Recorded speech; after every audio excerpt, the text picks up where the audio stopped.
율법은 앞으로 오게 될 좋은 것들의 그림자에 불과하며 참된 것의 완전한 모양이 아닙니다. 율법 아래 있는 사람들은 해마다 똑같은 제사를 드립니다. 그러나 이 제사를 가지고 예배 드리러 나오는 사람들이 완전해질 수는 없습니다.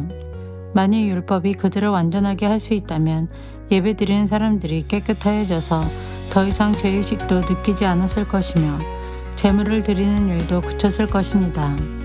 그러나 제사는 해마다 자기의 죄를 생각나게 합니다. 그것은 황소나 염소의 피로는 죄를 깨끗게 할 수 없기 때문입니다. 그래서 그리스도께서 세상에 오셨을 때 이렇게 말씀하셨습니다. 하나님께서는 제사와 예물을 원하지 않으시고 나를 위해 한 몸을 예비하셨습니다. 또한 태워드리는 제사인 번제와 죄를 씻는 제사인 속죄제도 기뻐하지 않으십니다. 그때 내가 말하기를 하나님 보십시오. 나에 관해 율법책에 기록된 대로 하나님께서 내게 원하시는 일을 하러 왔습니다. 이 말씀에서 그리스도는 먼저 하나님께서는 제사와 예물을 기뻐하지 않으시고 번제와 속죄제도 원하지 않으신다고 하셨습니다. 이런 것들은 율법이 명령하는 제사들입니다. 그리고 나서 내가 왔습니다. 하나님께서 원하시는 일을 하려고 왔습니다. 라고 말합니다. 즉 하나님께서는 새로운 제도를 세우시려고 첫 번째 제사 제도를 폐지하신 것입니다. 예수 그리스도는 하나님께서 원하시는 일을 하셨습니다. 우리는 예수 그리스도께서 단번에 몸을 들이신 제사를 통해 거룩함을 입었습니다. 제사장들은 매일 제단 앞에 서서 맡은 일을 행합니다. 그러나 그 제사들은 죄를 없애지 못합니다. 그리스도께서는 죄를 위해 단 한 번의 제사를 드리시고 하나님 오른쪽에 앉으셨습니다.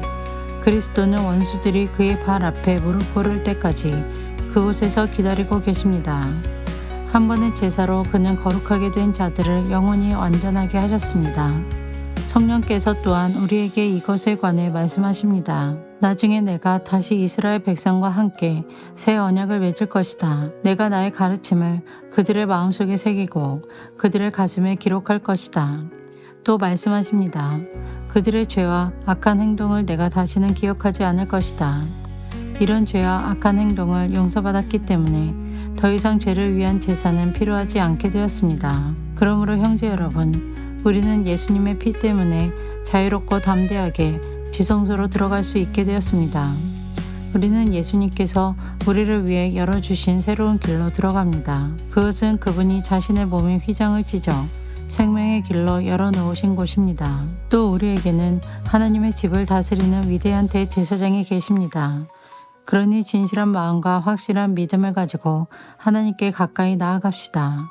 우리는 죄책감에서 깨끗해지고 자유로워졌으며 맑은 물로 몸이 씻겨졌습니다. 하나님께서는 약속하신 것을 지키시는 신실한 분이니 우리가 고백한 소망을 굳게 붙듭시다. 서로 돌아보고 사랑을 베풀며 선한 행동을 하도록 격려합시다. 어떤 사람들이 하는 것처럼 교회의 모임에 빠져서는 안 됩니다. 그날이 가까이 다가오는 것을 볼수록 함께 만나며 서로를 격려해야 할 것입니다. 만일 우리가 진리를 알게 된 후에도 일부러 계속 죄를 짓는다면 그 죄를 씻을 제사는 없습니다. 거기에는 오직 심판을 기다리는 두려움과 하나님을 거역하며 사는 자들을 태워 없앨 크고 무서운 불만 있을 뿐입니다. 모세의 율법에 순종하지 않고 그것을 어긴 사람들도 두세 명의 증인이 있으면 사형을 받았습니다. 그렇다면 하나님의 아들을 공경하지 않는 사람들은 어떻겠습니까? 그들은 자기를 거룩하게 한 언약의 피를 별것 아닌 것으로 여기며 은혜의 성령을 욕되게 하였습니다.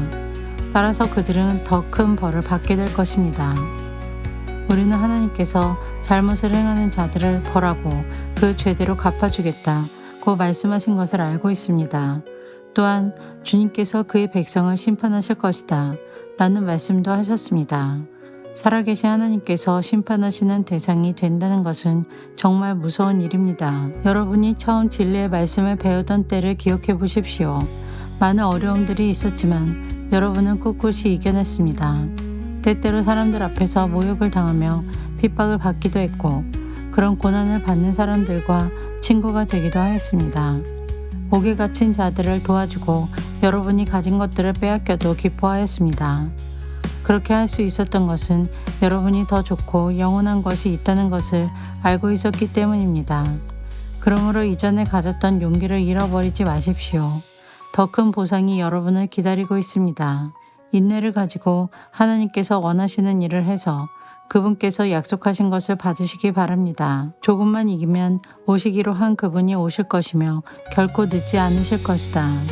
나와 함께 의롭게 산 사람들은 믿음 때문에 생명을 누릴 것이다. 그러나 믿음에서 뒤로 물러난 사람들을 내가 기뻐하지 않겠다. 우리는 뒤로 물러나 하나님께 버림을 받을 사람들이 아닙니다. 우리는 믿음으로 구원함을 받을 사람들입니다.